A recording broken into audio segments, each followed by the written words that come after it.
You're listening to Reality Derby, a Gold Derby podcast hosted by Marcus James Dixon and Denton Davidson.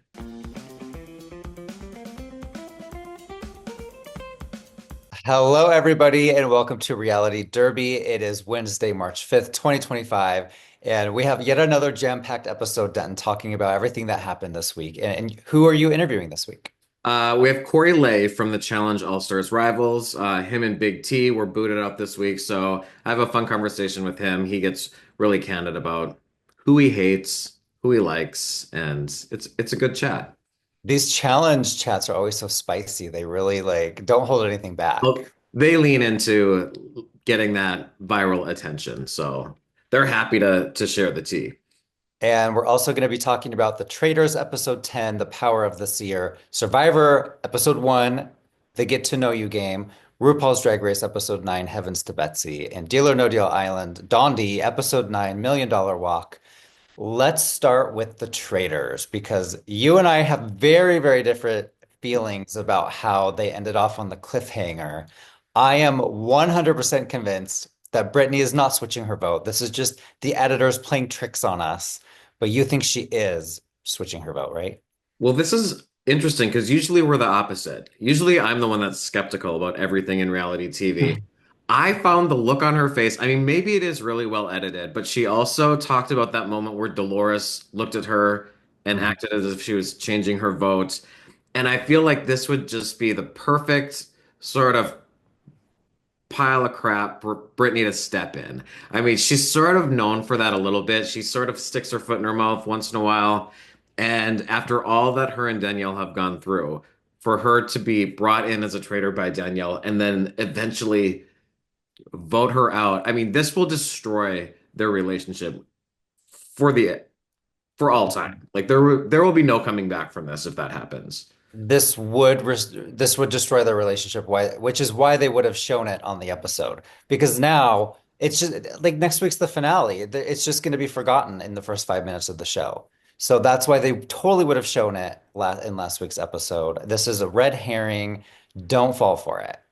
It's also stupid though if they do this because if there's another tie and they don't come to a conclusion, it's they're drawing rocks, right? Like the equivalent of Survivor. I don't know if it's rocks or whatever it is, but they all have like this equal chance of just randomly getting chopped.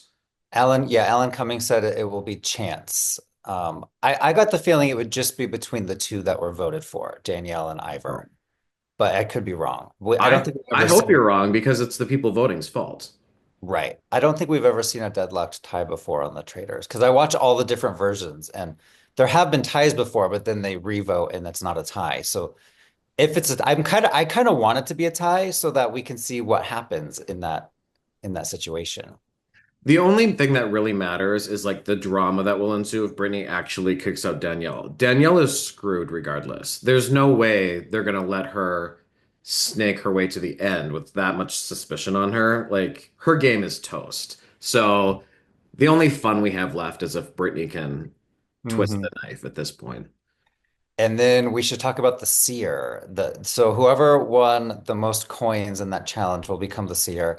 I think it's Danielle that won the most coins because she had the doll that went the highest, which we should talk about the dolls. Like, how did they get the dolls? Because it's really not fair that some people had different, higher dolls than others. But she also got she was really racing for that in that last part of the challenge where they were grabbing coins. So I think she's going to be the seer. That's why I'm really hoping that she doesn't go home in the first 5 minutes because I want to see her be that. And what is that? They get to pull somebody into a room and ask them, "Are you a traitor or a faithful?" And that person has to be honest. So I'm assuming they just can't tell anyone else. I mean, that's extreme. That's an extremely powerful Yeah. thing to have. I mean, that could ruin the game. I think the traders are already on shaky ground. So if someone can actually Hmm. you know, determine one for sure, I think that's I don't know, it's And dicey.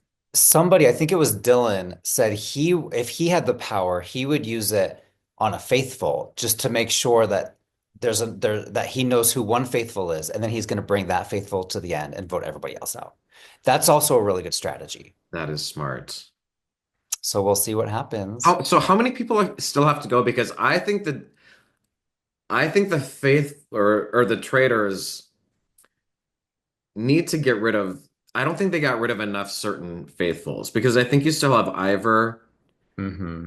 Dylan, and Dolores that have no like sus on them really. You know, Tom was the only one really going after Dolores. So the only people that are sort of shady left are Brittany, Danielle, and then people have been suspecting Gabby. Right. I think there's too many certain faithfuls left that it's going to be too hard for those traitors to make it to the end. I think it's going to be a faithful Yeah. sweep. It is going to be tough. I think I mean one of them is going to survive. So either Danielle or Brittany or maybe both will survive this vote. So they will have to vote out. Who do you think they would vote out? Like who would they vote out the faithful of the faithful? They would have to get rid of Ivor? Ivor or Dylan. Yeah. I think they could make people a little sus on Dolores if they need to, but Ivor and Dylan have to go before the end. Otherwise, the traitors are toast. And did we want to mention Tom, poor Tom Sandoval being murdered?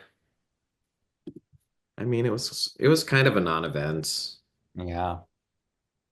Although Uh, the personalities just keep getting hacked away on this show. So I loved when Alan Cumming came out and he was holding Tom's photo and he said, "Oh, Tom, for once you were actually faithful."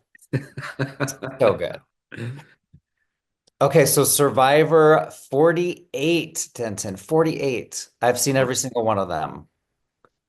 I've seen almost all of them. I might have missed a few in like the 30s somewhere, but I thought it was a good episode. It wasn't that memorable. It's always hard when you come into a brand new season of Survivor with all new contestants and you're like getting to know them and still feeling everyone out. But I definitely had, a couple of my early favorites already, and there were some nice moments, but I still feel like, there's the game needs to heat up a little bit before Mhm. we can really get into it. So let's talk about our favorite moments. I think we both have the same moment, so I'll let you go first, and then I'll say something else. I mean, even Joe, Yeah, that heart to heart, you'd immediately feel for Eva but like Joe's reaction to it was almost even more endearing. So he's sort of my favorite right now. But the game is young. We'll see what happens. But I hope both of them last a long time because we want to see more of them and see how that relationship and that alliance unfolds. yeah. Joe's reaction and basically telling the camera like she's my number one now. I don't care, even if it ruins my own game. I'm gonna protect her, which is, I mean, that's how you get on Survivor 50. I wonder if he's trying to audition for 50 because he seems like a prime candidate. So that was my favorite moment. But I also want to shout out the moment where Kyle and Kevin go on the journey. Kyle's glass breaks, and instead of just like sitting there and starting to cry, he starts grabbing water and pouring it into Kevin's. And that was just like a aw moment that was really, really cool. There's And so for much like camaraderie and teamwork in this new era of Survivor. It sort of makes you wonder, like, is the supervillain dead? Like, is society just not accepting of that anymore?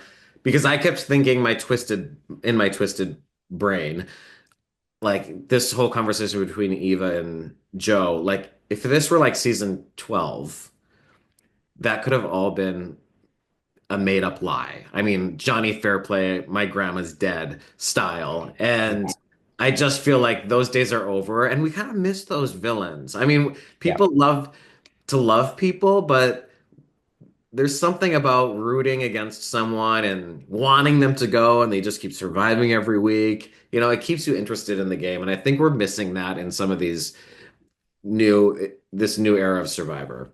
we are 100% missing that. I mean, we don't really have villains anymore. Like, I think even Jeff Probst said a couple of years ago that he's not casting villains anymore. And I'm like, why?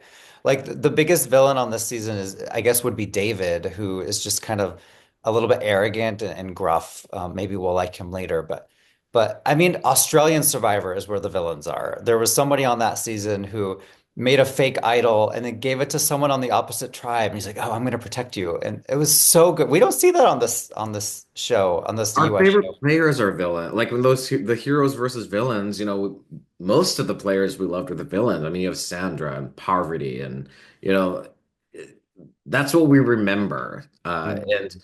these other players, it's nice to have so many heroes, but it can get a little bit forgettable. And there was another Australian survivor named Harry who lied about having a son. This whole season, he's trying to get, gain favor from his fellow tribe members by saying he's a father, and he wasn't. It was just like that kind of thing I want back in America. So Stephanie went home. Too bad for her. Yeah, we And already forgot her. Say it was between her and Say at the end. And Say, I thought she was going to use her idol, but she didn't. And good for her. She kept it. She didn't need it. But Stephanie did go home first, which is never, you never want that on your resume. No. And Say got so much TV time. I mean, I think they were saying on the internet, I don't know if it's true, that like she maybe had more confessional camera time than anyone ever in an episode, and or at least in the first episode. And that does not bode well for her, I would say. You never want to be on camera that much in the first couple episodes because usually they're getting you on TV while they can because you're about to go. Right. And I mean, the fact that there's three tribes, and we really only focused, well, we focused on all three, but we really, really narrowed down on her tribe, the Vula tribe. So I think that's part of the reason she had so much screen time. And she also found the idol, and she had trouble finding it. She had to ask for help from the guys. And what did you think of it was very Da Vinci Code, the cryptex or whatever you call it. I loved that little device. Yeah, I mean, they always keep getting more and more creative. I like that they make it a challenge to get Yeah. the Unity Idol because I think there's sometimes it feels like there's too many. Like, we've had seasons where like everyone in the final six has an immunity idol, and it just That's gets. what makes it good. I don't like it so much. I mean, Mhm. it makes it good when that happens, but uh, the lead up to that, I don't. I don't know if I love it. I'm still curious. Like, I don't know how I'd feel. I'm still curious what it would be like to have an old school game, like with no immunity idols. With two tribes. I miss the two tribes because like when there's six people going to tribal council, there's really nowhere to hide. Yeah. So it's like if you have a target on you at all, you're probably going home. Anybody else we wanted to shout out? I loved Mitch. I loved how he's overcoming his speech impediment and becoming kind of a hero on the show. Camilla, I loved her. Thomas, Thomas was really fun to watch. Thomas and Bianca, where they found each other on the island, and they're like immediate best friends. Yeah, I mean it's a fun cast. I need to get to know them a little bit more before I compliment anyone too much. They have to earn it. All right, let's move over to RuPaul's Drag Race. And okay, this was the Heavens to Betsey episode, and we said goodbye to Corey King, who we've been mentioning for a while that Corey's been getting a ton of screen time. And I wondered if that was because he was going to make it pretty far. Turns out not. It's also, I mean, he has one of the best personalities. The problem is that he doesn't have a good like runway presentation, and he always wears sort of the same short ensemble. So this was specifically a design challenge this week, Mm. and he failed miserably. And he gives good TV though, and he's good in the confessional, and he has a big personality. And then of course he was in the final two in the bottom with his boo butthole. And I His just want to, butthole boo. yes, his butthole boo. And I just want to say, I find it hilarious that RuPaul always refers to Lydia Collins just as Butthole. And I Right. think she should consider changing her professional name to just Butthole. I think there's a real ring to that. It's interesting because Lydia's official name on the show is Lydia B. Collins. So the B is kind of implied, but RuPaul's like, oh no, there's no implication here. You are butthole. Yeah. I loved their kiss. Oh, that was such a great moment during their lip sync for life at the very end when they totally made out on the stage. I kind of wanted Ru to be like, both of you are staying today. Yeah, I mean, it was so good. It was like the whole thing was so good, and that was the perfect way to end it. And of course, the song they picked was like "Kiss Me Deadly." I mean, it was just so perfect for this moment. I honestly think the producer sort of orchestrated the moment Is that a conspiracy theory? a little bit because Anya's dress was awful.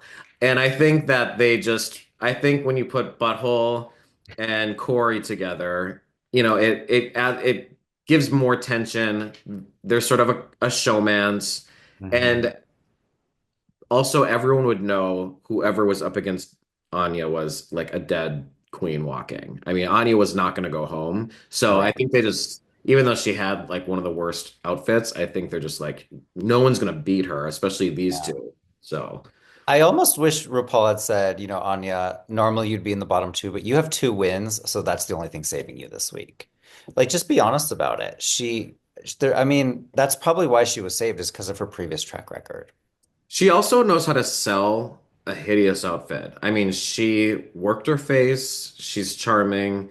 I mean, she knows how to still give it on the runway. Like some people just look like dead bodies walking in their outfits. I mean, she has a lot of personality, and uh, she's just great. Lana Jarrett struck me because they keep talking about the prom, and she said she missed prom because of COVID, and I was like, oh Oh my man. God, like how ancient are we now? Because I know. you missed prom from COVID, like so she must be like 20. I didn't look at her age. Let me pull that up. You and I are like exponentially older than the oldest person on the show, which is really unfortunate. We So could be Lana's 22 years old. okay.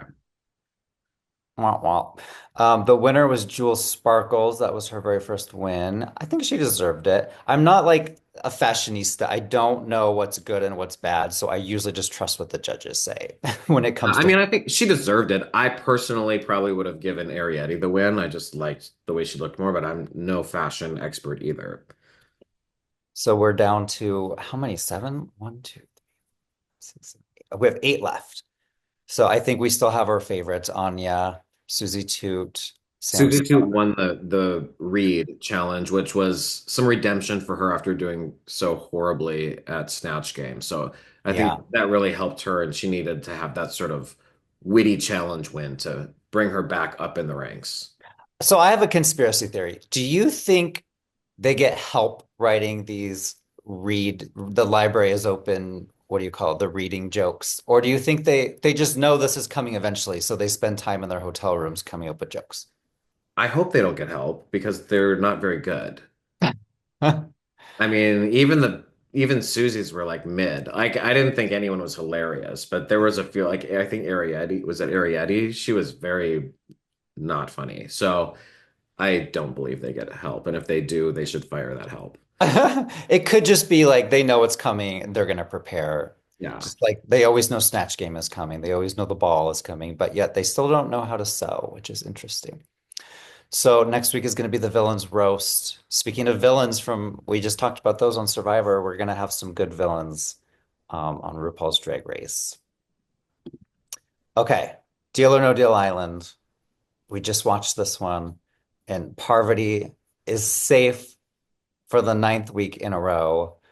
Do you think this is like the producers kind of nudging her to be safe, or is this actually legitimately safe? I don't know, but if you think about this, like if her and David were not on this season, what would we be watching? I mean, it would just be so boring. I don't know what the show would be without them. So Yeah. uh, it's baffling. That challenge, by the way, when Dixon got up there and then the skinny little thing they have to walk across with the briefcase, I was sort of shocked when he fell because I was like, oh, like I thought I didn't realize it was he was gonna like sink up to his waist. Like that was a tough challenge to get through. Apparently the trick is swimming. That's what David knew from his, years dealing with quicksand in Australia, apparently. But yeah, did everyone make it across except for poor little Dixon? I think so. So, but it was interesting in the end, David once again had the power and then he put Letty in against the banker. She was very pissed. I And don't get why are you so mad? This is part of the show. I don't know, but it was interesting because I respect her for being like, okay, well, Dixon's going home then. Yeah. And she beat the banker and she sent him home. And he still hugged her and they were still friendly. And she didn't dislike Dixon. She literally just wanted to, you know, flip David the bird or whatever. And I sort of respect her for that. Yeah, I wish more people would do that. Like we talked last week when Parvati was in charge and she had to choose between Lachelle or Dixon, and Lachelle's like, "Well, if you put me up and I win, I'm sending Dixon home." It's like, well, yeah, that's what you should be doing. Like threaten people with that to try to help your game. CK on the balance beam falling off and nearly dying. I kept rewinding. It was so good. And there's only next week's a double elimination. So only three are moving to the so is there two more episodes? I Yeah, yeah. So I'm guessing, I mean, we have to assume Parvati and David are going to be in the safe three. They've been safe the whole time. I mean, David was unsafe like once or twice, but Parvati's been safe. So if it's those two, who do you think is also going to be joining them in the top three? We have Letty, CK, and David. No, sorry, and Philip. I'm rooting for Letty at this point because I like that she stands up to people, and so I'm rooting for her.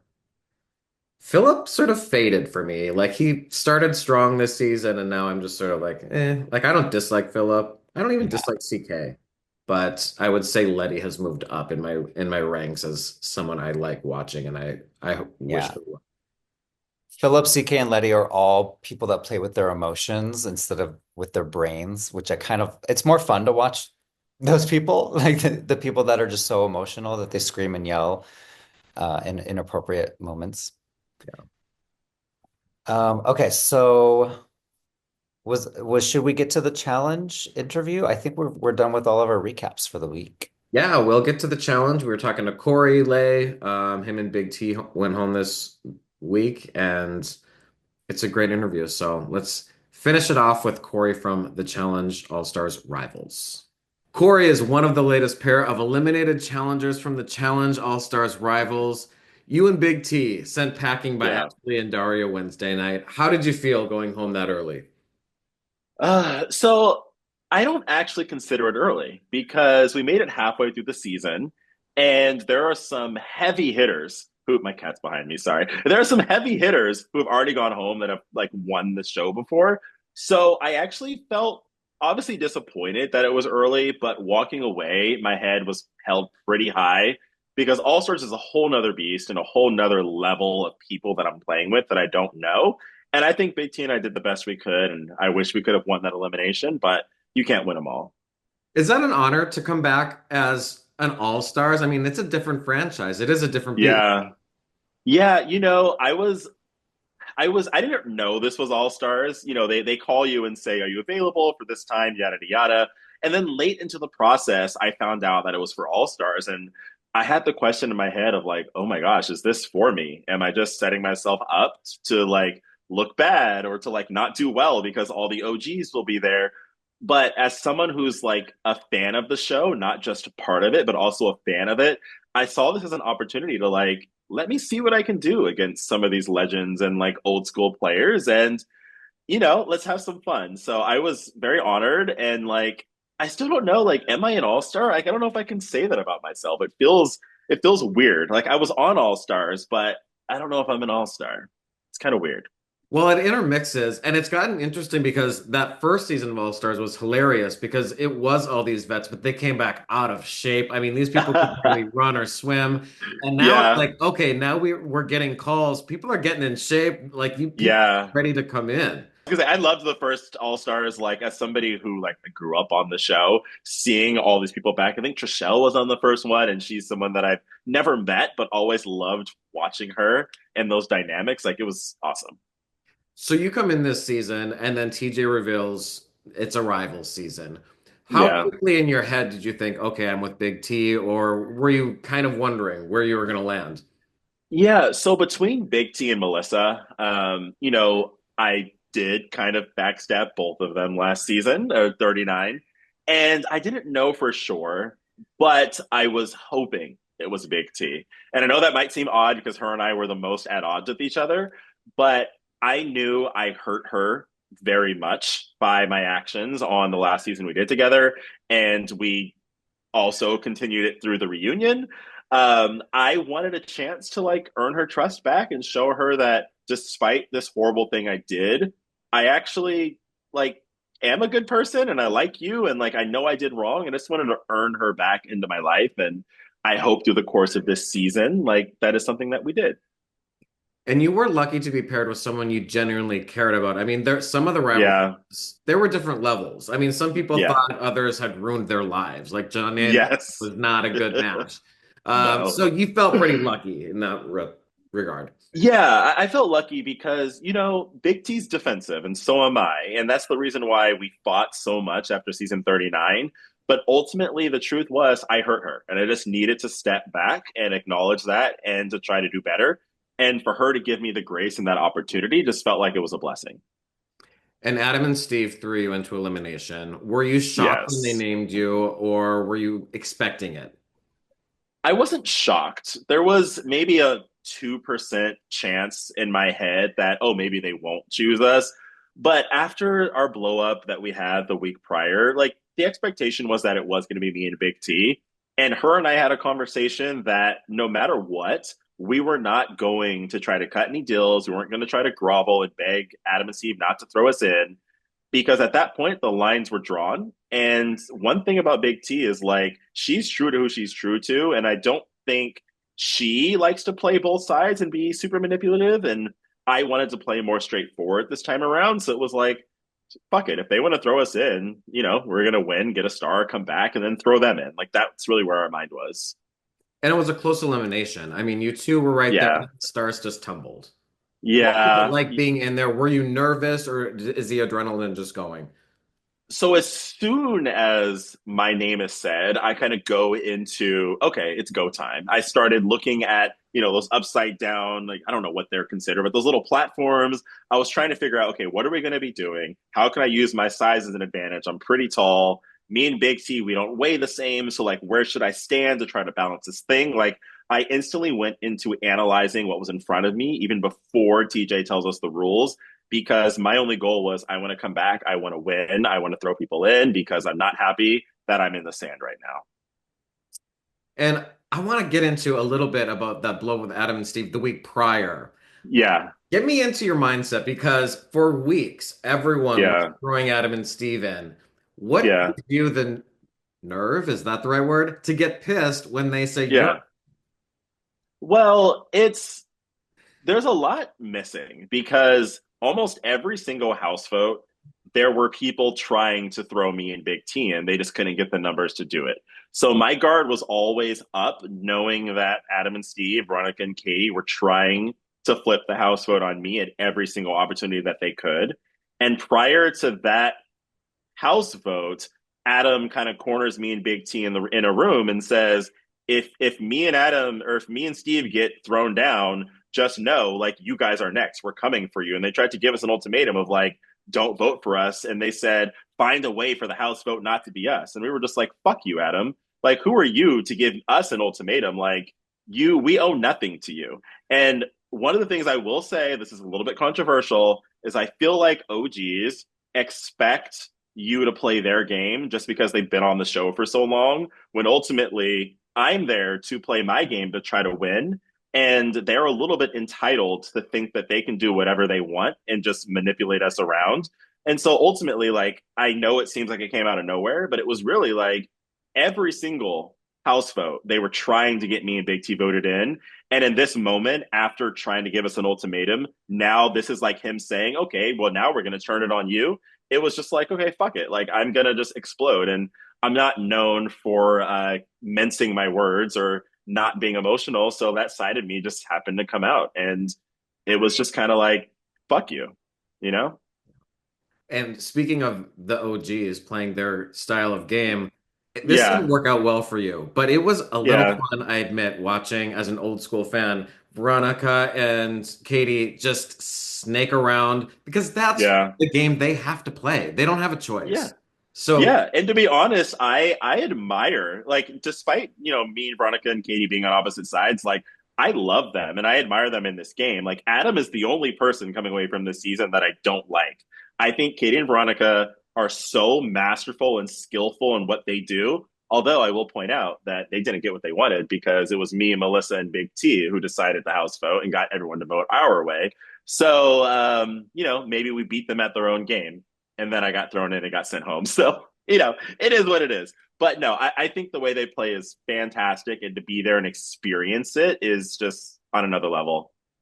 And something unique that's a little bit different than some seasons is on your way out the door, you get to take a Yeah. little time and talk to people. Yep. And you warned Amber they're coming for Yeah. you, and she took it in because she in the Yeah. professional said, "I'm furious." So, Yeah. were you hoping to like see her and Faisal get to the end, or who were you rooting for? Yeah, so Amber's one of my closest friends from the challenge world. We met on season 37. We've been friends ever since then. I went to her baby shower for Sunny. I know her and Chauncey. And so outside of the challenge, we have a relationship. And if me and Big T aren't going to win, the only other team there that I really want to win is Amber and Fessy. One, I think Fessy is very good at this game, but he's unfortunately in finals and things always get in the way of him winning. And then Amber is also really underappreciated. And I that's what I was rooting for. And I was hoping to give her the one up on Veronica and Katie. And I don't know how it's gonna play out, but like I hope that my friends can make it and it can get rid of their adversaries. But we're just gonna have to wait and see. And obviously, you were paired up with your rival Big T this season. Yeah, Thinking for the future, who would yeah. be your number one choice for both a male partner and a female partner? Who would be your top draft pick in the future?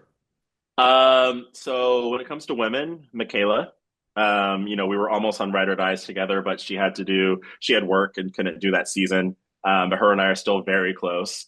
And then when it comes to men, I don't really think I have that many men I'm that close to in the challenge world. I think it's weird, but I guess I would say Frank. I think Frank and I grew a lot, and as someone who like loves to see queer people succeed, I think Frank is a fucking juggernaut in this game, and I think he's capable of doing a lot and could push me to do a lot. So I think, yeah, Frank on the guy's side, and then Michaela on the girl's side. How has being part of the Challenge franchise impacted your life, and how does it fit into your real life? Yeah. It's so weird because outside of the challenge, like I have a full-time career. I am like I have this whole corporate life that's what I do. I go to meetings, I'm in Zooms, I'm doing all this stuff. And then I have this weird side of my life where like I just go to random countries and do crazy things. And I'm trying to find actually how they balance each other out. I think sometimes I give the challenge too much of my time and sometimes I give my real life too much of the time.